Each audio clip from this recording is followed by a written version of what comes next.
वेळेला उपस्थित असणारे सगळेच मान्यवर, जिल्ह्याचे अध्यक्ष जगन्नाथ बापू शिवाळे असतील, जिल्हा प्रमुख सुरेशभाई घोड असतील, देवदत्तजी निकम असतील, आमचे चौधरी काका असतील, विकासजी लवांडे साहेब असतील, सगळ्या आमच्या भारतीताई शिवाळे असतील, निगोडते असतील, सगळेच मान्यवर, सगळे आपली माणसं आहेत. आणि खरं तर मानापानाचा नाही, हा शेतकऱ्यांच्या मनाचा आणि शेतकऱ्यांच्या आक्रोशाचा मुद्दा घेऊन आपण पुढे चालू. सविस्तर पुढे मथरच्या सभेत बोलणारच आहे. उपस्थित इथं शरीराने उपस्थित असणारे अनेक जण आणि शरीराने उपस्थित असण्याची इच्छा असून सुद्धा जे उपस्थित राहू शकत नाहीत, पण ज्यांचे कान आणि मन हे दोन्ही आदरणीय शरदचंद्रजी पवार साहेबांच्या विचारासोबत आहे, असे या परिसरातील सगळेच जण. खरं तर खूप दिवसापासूनचा हा रेंगाळणारा मुद्दा आहे. मागे सुद्धा तुम्ही बघितलं असेल, आळ्या फाट्याला आपण रास्ता रोको आंदोलन केलं होतं. या सरकारनं कांद्यावर 40% निर्यात शुल्क लादल्यानंतर आता कुठेतरी बाई सुरू होतील, कुठेतरी सांगायला सुरुवात करतील. महाराष्ट्राचे मुख्यमंत्री सांगतात का आम्ही शेतकऱ्यांचं सरकार आहे. केंद्रातलं सरकार सांगतं की आम्ही किसान सन्मान निधी देतो. येताना सुरेशभाऊंशी आमची चर्चा झाली होती. सर्वसाधारणपणे आपल्या भागातला आदरणीय शरदचंद्रजी पवार साहेबांच्या कृषी धोरणांमुळे प्रगतीशील झालेला शेतकरी हा जर एक साधारणपणे लाखभर रुपयाचं जर खतं आणि औषधं जर आपल्या शेतासाठी वर्षभरात वापरत असेल, तर केंद्र सरकारच्या खिशात तुम्ही किती रुपये घालता? 18% जीएसटीनी 18,000 रुपये केंद्र सरकारच्या खिशात आपण घालतो. आणि केंद्र सरकार आपल्याला काय सांगतं? तुमच्याच 18,000 रुपयातले 8,000 रुपये आम्ही तुम्हाला परत देतो. आधी 6 देत होते, आता 8 परत देतो आणि आम्ही शेतकऱ्याचा सन्मान करतो.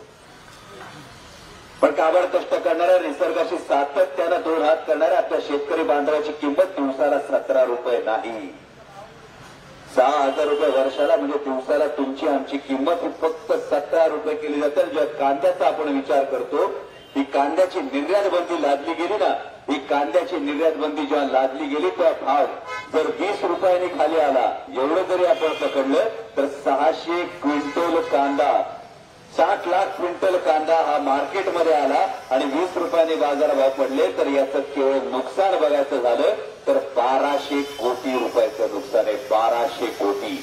आणि हे 1200 कोटी रुपयाचं नुकसान तुमचं माझं सर्वसामान्य शेतकऱ्याचं 1200 कोटी रुपयाचं नुकसान झालेलं आहे. आणि त्यामुळे या सरकारला हा जाब विचारला पाहिजे.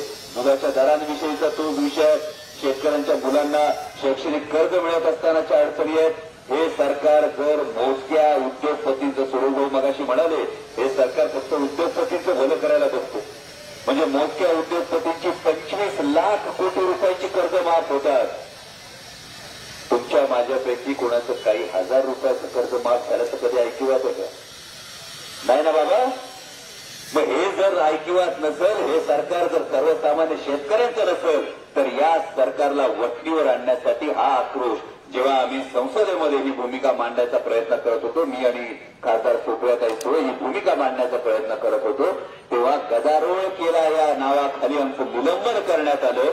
जर शेतकऱ्यांच्या हक्काची गोष्ट, शेतकऱ्यांच्या हिताची गोष्ट मांडणं या केंद्र सरकारला जर गदारोळ वाटत असेल, तर या सरकारला त्याची जागा दाखवण्यासाठी, तुमच्या खांद्याला खांदा लावून संघर्ष करण्यासाठी महाविकास आघाडीचा प्रत्येक कार्यकर्ता खासदार सुप्रियाताई सुळेंसोबत मी सुद्धा तुमच्या खांद्याला खांदा लावून हा लढा लढण्यासाठी आपण तयार आहोत. आणि या आपल्या एकजुटीमुळे सरकारला नमतं घ्यावं लागेल. सरकारला सर्वसामान्य शेतकरी बांधवासमोर गुडघे टेकावे लागतील एवढा विश्वास व्यक्त करतो आपण. हा हे जे उत्स्फूर्त स्वागत करताय, या उत्स्फूर्त स्वागतासाठी मनापासून आभार मानतो. कारण माध्यमाचे जे प्रतिनिधी आहेत त्यांना मी आवर्जून सांगू इच्छितो, 2 फरक बघा. एकीकडे सर्व शक्तिमान असणाऱ्या, म्हणजे आता तर अनेक लोकांनाही साक्षात्कार जे सातत्याने होतात की केंद्रातले नेते सर्व शक्तिमान आहेत, अशा सर्व शक्तिमान असणाऱ्या केंद्र सरकारचा जेव्हा निवडताही विकास रथ गावात येतो, तेव्हा लोक दानकी घेऊन तो विकास रथ पळून लावतात. आणि जेव्हा शेतकरी आक्रोश मोर्चा गावात येतो, तो सर्वसामान्य शेतकरी उत्साहाने त्याचं स्वागत करतात, माता माऊल्या औक्षण करतात. हा फरक आहे.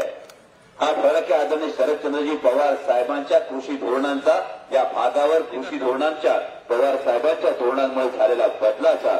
आणि हाच बदल पुढे घेत जाऊ या शेतकऱ्यांचा हा संघर्ष हा सरकारला नमतं घ्यायला लावेल एवढा विश्वास व्यक्त करतो आणि थांबतो. धन्यवाद. जय शिवराय.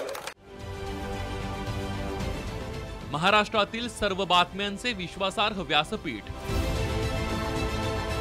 सकाळच्या सर्व सोशल मीडिया प्लॅटफॉर्मला लाईक, फॉलो आणि सबस्क्राईब करा. तसंच सर्व नोटिफिकेशनसाठी बेल आयकॉन प्रेस करायला विसरू नका.